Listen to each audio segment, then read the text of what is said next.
Sir మీరు ప్రభుత్వ ఉద్యోగిగా ఈ మహాధరణ కార్యక్రమంలో పాల్గొనుటకు మీకు అవమానం అనిపిస్తుందా? లేకపోతే మీ హక్కుల కోసం పోరాడడం ఇది గర్వంగా ఫీల్ అవుతుందా? లేకపోతే ప్రభుత్వం యొక్క చేతగానితనం అనుకుంటున్నారు? ఈరోజు రాష్ట్ర వ్యాప్తంగా ఉద్యోగుల యొక్క బాధ్యతలు హక్కులని ప్రభుత్వం నెరవేర్చకపోవడం వల్లనే ఈరోజు రాష్ట్ర తెలంగాణ ఎంప్లాయీస్ జేఏసీ ఈరోజు ధర్నాకు పిలిపించింది.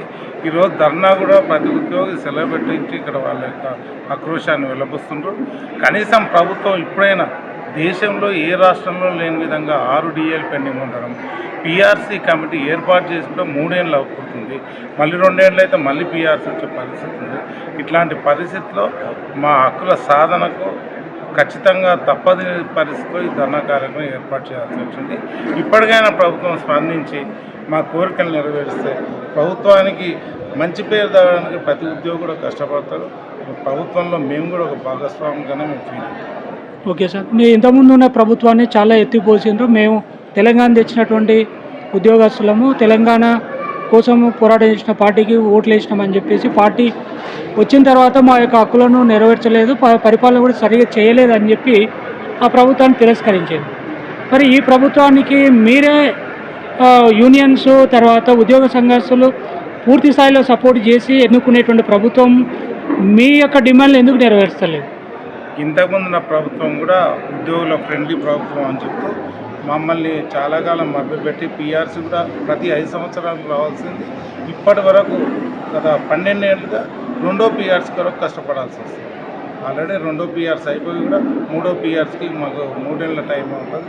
అట్లాంటి పరిస్థితి ఇంతకుముందు నా ప్రభుత్వం కూడా ఉద్యోగ కోరికలు నెరవేర్చలేదు కనుక మేము తప్పనిసరిగా ప్రభుత్వాలు మారుతాయన్న మా సమస్యలు తీరుతాయనే ఉద్దేశంతో ప్రభుత్వం మార్చినాం. ఎందుకంటే ఉద్యోగులు ప్రభుత్వం అనేది వేరు కాదు.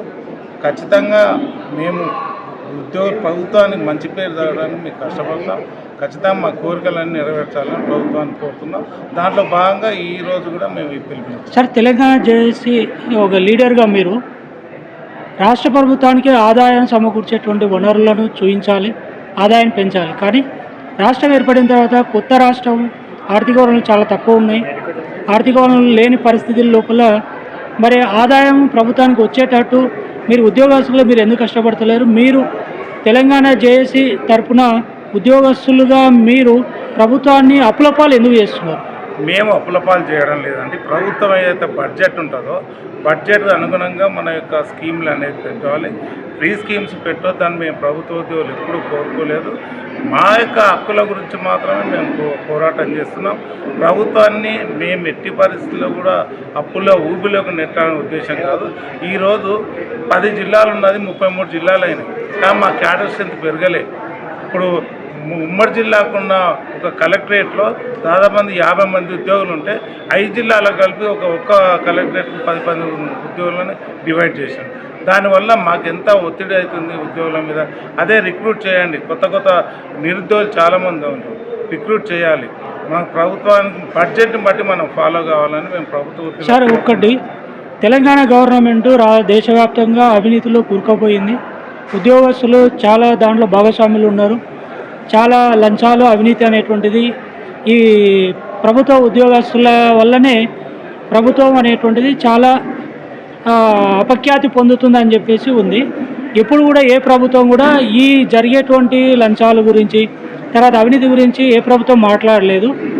ఈ వ్యవస్థ లోపల కొంతమంది, అందరు కాకుండా తెలంగాణ జేఏసీ తరఫున ఈ వ్యవస్థ లంచాలు, అవినీతి పైన మీ అభిప్రాయం ఏంటి? తప్పనిసరిగా వ్యవస్థలో ఎంతో కొంతమంది జస్ట్ 0.1% ఎవరైనా అవినీతి ఉద్యోగులు ఉండొచ్చు. వాళ్ళని మేము ఎప్పుడు సపోర్ట్ చేయము. ప్రభుత్వం కూడా వాళ్ళకి ఏసీబీ వాళ్ళ ద్వారా పట్టుకుంటున్నారు, వాళ్ళకి తగిన శిక్ష విధిస్తున్నారు. మేము ఎప్పుడు కూడా ప్రభుత్వ ఉద్యోగులు అనేటివి మా జీతభత్యాల మీద ఆధారపడాలి.